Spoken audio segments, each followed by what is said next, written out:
છેલ્લા 10 વર્ષથી બનાસ ડેરી દ્વારા બનાસવાસીઓએ સીડબોલ અભિયાનને હાથ ઉપર લીધું. છેલ્લા 8-10 વર્ષનું આ પરિણામ એ દેખાઈ રહ્યું છે. અરવલ્લીની ગીરમાળાઓની અંદર હરિયાળી, ખાસ કરીને જેસોર પર્વત આપણે જોશો તો ધ્યાન ઉપર આવશે કે એક શરૂઆતના વર્ષે જ્યારે ત્યાં કામ કર્યું હતું તે ત્યાં તો બિલકુલ હરિયાળી દેખાય છે. 3 વર્ષ પહેલાં અહીંયા અંબાજી ગબ્બરની આજુબાજુ જે કામ કર્યું હતું તો ત્યાં પણ બહુ મોટા પ્રમાણમાં વૃક્ષોનું ઉછેર થઈ રહ્યો છે.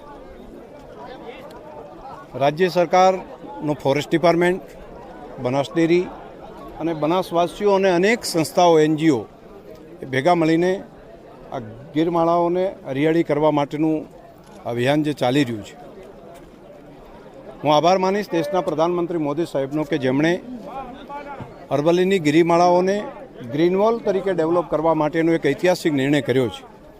આવનારો સમય અરવલ્લીની ગિરિમાળાને અડીને આવેલા બધા પ્રદેશો માટે એક આશીર્વાદરૂપ સાબિત થશે.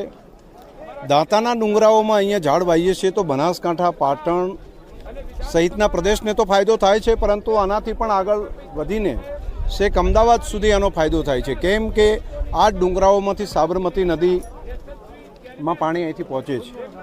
એટલે દરેકનું કલ્યાણ થાય, દરેકનું ભલું થાય એ માટે અહીંના લાખો લોકો જોડાઈ રહ્યા છે. આજથી આની શરૂઆત કરીએ છીએ. આવનારા સમયમાં સતત 15 દિવસ સુધી અલગ અલગ સંસ્થાઓ, અલગ અલગ તાલુકાઓ અહીંયા આવી અલગ અલગ ડુંગરો ઉપર ફોરેસ્ટ ડિપાર્ટમેન્ટની સાથે રહીને બનાસ ડેરી દ્વારા એના સીડ બોલ વાવેતર માટેનું કામ કરીશું.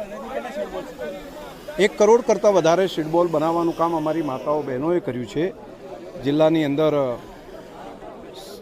બિયારણ જે અલગ અલગ ઝાડના આપવાનું કામ બનાસ ડેરી દ્વારા કર્યું, પરંતુ ગ્રામીણ કક્ષાએથી બહેનોએ સાથે બેસીને હજારોની સંખ્યામાં બહેનો સાથે બેઠી અને એમણે સીડ બોલ બનાવવાનું કામ કર્યું છે. Thank you sir.